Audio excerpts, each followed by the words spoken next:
কিন্তু ওনার জন্য আজকে মনে করো হালিশহরে বড় বড় সাধক আজকে ওনারই জন্য সবাই এসেছে।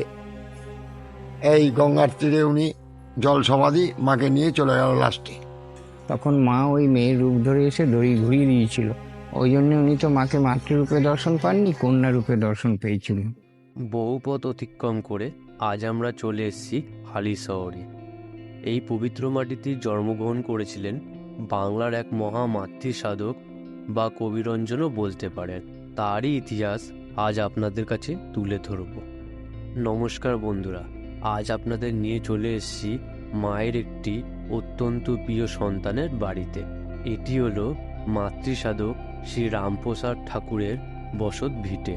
এইখানেই মা বিরাজমান শ্রী মাতৃ জগদেশ্বরী কালী রূপে। আনুমানিক 1127 বঙ্গাব্দে আশ্বিন মাসে ভাগীরথীর পূর্ব তীরে অবস্থিত হুগলি শহরে জন্মগ্রহণ করেছিলেন শক্তি সাধক রামপ্রসাদ সেন। সামনে যেই বটবৃক্ষটি দেখতে পাচ্ছেন, এটি মাটি থেকে জন্মায়নি। এর পাশেই যেই বড় বটবৃক্ষটি দেখতে পাচ্ছেন, তারই একটি শাখা প্রকৃতির অলৌকিক শক্তির দ্বারা এখানে এসে আরও একটি বটবৃক্ষতে পরিণত হয়েছে। এই গাছটি 450 বছরেরও পুরনো বলে মনে করা হয়। এই গাছের নিচে পবিত্র পঞ্চমুণ্ডির আসন রয়েছে।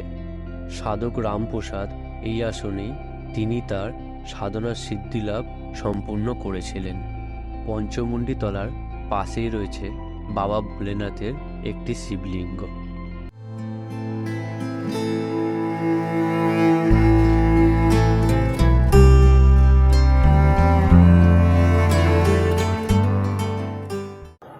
এটা হচ্ছে রামপ্রসাদের ভিটে বাড়ি।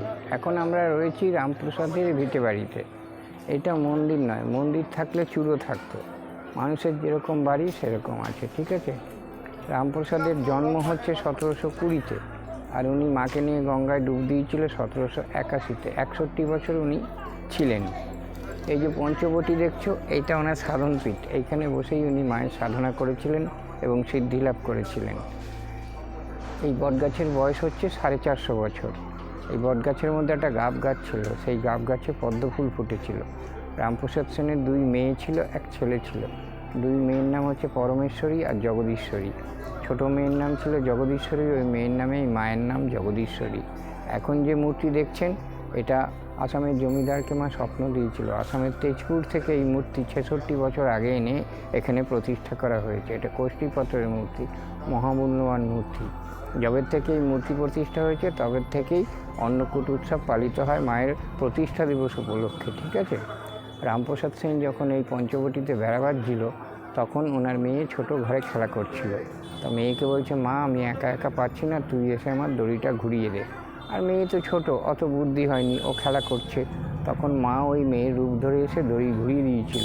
ওই জন্য উনি তো মাকে মাতৃরূপে দর্শন পাননি, কন্যা রূপে দর্শন পেয়েছিলেন।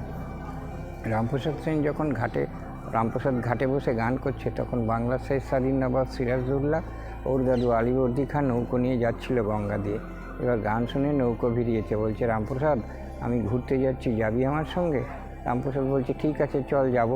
নৌকোয় উঠে গান গাইতে গাইতে যাচ্ছে। যখন শ্যামনগরে গেছে, শ্যামনগরের মা ব্রহ্মময়ী বলছে, রামপ্রসাদ তোর গান আমাকে শুনিয়ে যা।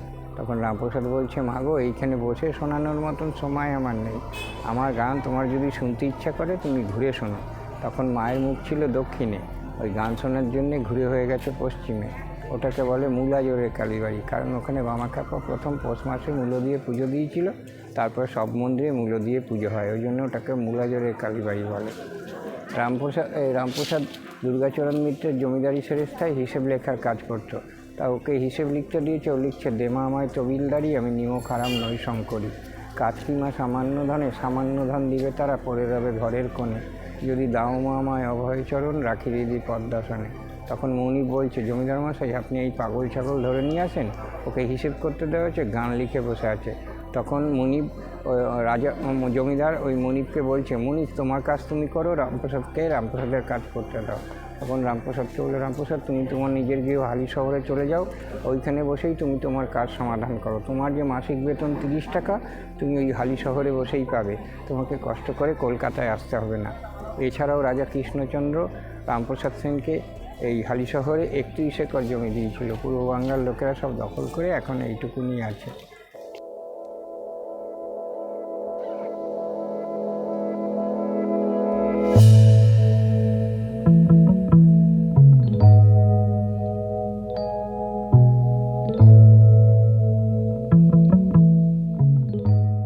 মন্দিরের ভেতরের দেওয়ালগুলিতে তাকালে দেখতে পাবেন সাধক সাধিকা ও ঋষিমুনিদের নানান ফটো।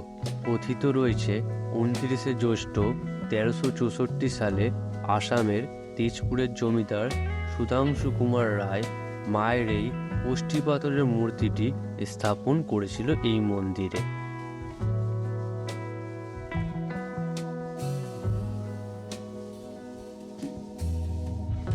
এই কক্ষে মায়ের নিত্যভোগ দেওয়া হয়। আপনারা চাইলে মাত্র 60 টাকার বিনিময়ে কুপন কাটতে পারেন। কুপন কাটার সময় হলো সকাল 8টা থেকে সকাল 9টা।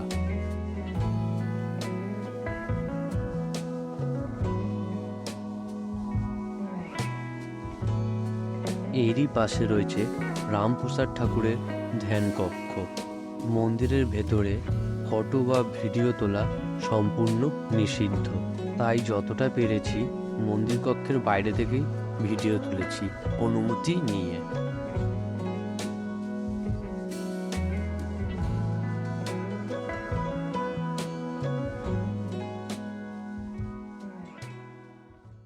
পঞ্চসতীর পীঠ হালি শহর। এখানে সিদ্ধেশ্বরী আছে, জগদীশ্বরী আছে, শ্যামাসুন্দরী আছে, সুধাংশুবালা আছে, রানী রাসমণি আছে। আর এটার প্রথম নাম হালি শহর ছিল না, প্রথম নাম ছিল কুমারহাট, তারপরে হয়েছে কুমারহট্ট, তারপরে হয়েছে হাবিলি শহর, তারপরে হয়েছে হালি শহর। এই হালি শহর পূর্ণ তীর্থস্থান। শুধু রামপ্রসাদ সেন না, রানী রাসমণির জন্ম এই হালি শহরে, চৈতন্য মহাপ্রভুর গুরুগৃহ এই হালি শহরে, নিগমানন্দ মহারাজের সমাধি এই হালি শহরে। ঠিক আছে। আর রামপ্রসাদের মূল বাণী হচ্ছে, জাকজমকে করলে পূজা অহংকার হয় মনে মনে, আর লুকিয়ে মাকে করিস পূজা জানবে না কো জগৎজনে। রামপ্রসাদের জন্ম হচ্ছে হুগলির গরলগাছা গ্রাম আছে, গরলগাছা গ্রামে ওনার জন্ম। ওনার গুরুর নাম হচ্ছে কৃষ্ণানন্দ আগমবাগীশ। রামপ্রসাদের 116 বছর পরে হচ্ছে ঠাকুর রামকৃষ্ণ। রামকৃষ্ণর জন্ম হচ্ছে 1836-এ। উনি কল্পতরু হয়েছে 1885-তে, 50 বছর বয়সে। 1886-তে রামকৃষ্ণ মারা গেছে 51 বছর বয়সে।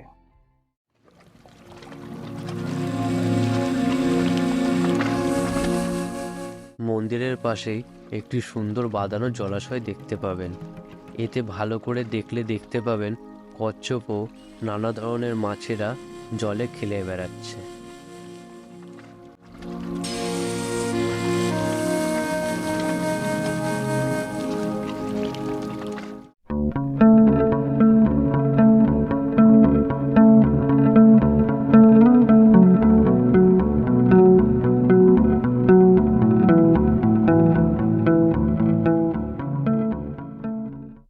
এবার আমরা চলে এসেছি মন্দির থেকে কিছুটা দূরে রামপ্রসাদের স্নানের ঘাটে। সাধক রামপ্রসাদ প্রতি অমাবস্যায় নিজের হাতে মায়ের মূর্তি গড়ে পুজো দিতেন ও পুজো সম্পূর্ণ হলে মায়ের মূর্তি এই ঘাটেই বিসর্জন করতেন। আনুমানিক 1775 খ্রিস্টাব্দে জীবনের শেষ দিনে মাতৃ সাধক রামপ্রসাদ সেন আনন্দের সয়ে মায়ের গান গাইতে গাইতে গঙ্গার জলে মাকে মাথায় নিয়ে তার দেহ ত্যাগ করেন। তার রচিত শ্যামা সঙ্গীত ভক্তদের হৃদয়ে আজও মাতৃভক্তি জাগ্রত করে। রামপ্রসাদ সেন ছেলেবেলা থেকেই সংসারের প্রতি অনাসক্ত ছিলেন। তার বিয়ে হয়েছিল 22 বছর বয়সে মাতা সর্বাণীর সাথে। মাতৃসঙ্গীত রচনা করাই ছিল তার আসল সাধনা বা পুজোর তন্ত্রমন্ত্র। ওনার জন্য আজকে মনে করো হালিশহরে বড় বড় সাধক আজকে ওনারই জন্য সবাই এসেছে। এই গঙ্গার তীরে উনি জল সমাধি মাকে নিয়ে চলে গেল লাস্টে। সেটা কত বছর আগে বলতে পারেন? সেটা 300 কত বছর হয়েছে আজকের কথা। জন্ম আনুমানিক আপনার মতে কত বছর? ওই ধরো 300, এবার 4 থেকে 20 বছর বাদ দিয়ে দাও। উনি বড় হয়েছে আর বয়স হয়েছিল, তারপরে দেহটা গেছে। আমি শুনেছি যখন রামপ্রসাদজি মায়ের শেষ মুহূর্তে পুজো দিয়ে যখন মা মা চিল্লাতে চিল্লাতে কি না না না না, গান আছে, 4খানা গান আছে। 4টে গান আছে। হ্যাঁ, আশার আশা, এটা হচ্ছে লাস্টের গান, ভবের আশা, এটা ওনার গান। আর ডুব দে রে মনে কালী বলে এটা। আর একটা আছে, আর এটা হচ্ছে কোথায় ভবতা, শিশিরে মা, এই যে শিশিরে বিছানা যার নেই মাগো, ওইটাও। 4খানা গান উনি করে দিয়ে রেখেছে। দিয়েও রেখেছে। হ্যাঁ, 4খানা গান করতে করতে। দিয়েও রেখেছে। হ্যাঁ, তা ডুব দে মন কালী বলে এটা একটু বেশি বড় গান, কেন ডুব দে মন কালী বলে অনেক বড় গান আছে, এটা বড় গান। তারপরে ওই গানটা আছে, আশার আশার ভবের আশা, আশা মাত্রই সার হলো, এই হচ্ছে লাস্ট গান। এই last এ। হ্যাঁ, আশার আশার ভবের আশা, আশা মাত্র সার হলো, তুমি ছিলে তুমি রবে, তুমি সর্বমূলে মাগো, তুমি সর্বমূলে,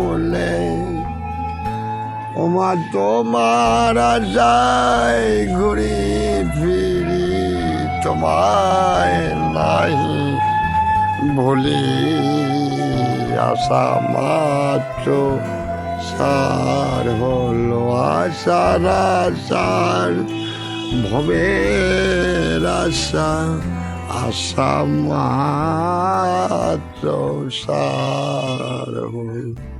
কবিরঞ্জন রামপ্রসাদ সেনের মৃত্যু হলেও তার রচিত শ্যামা সঙ্গীত এখনও জীবিত রয়েছে আমাদের মধ্যে।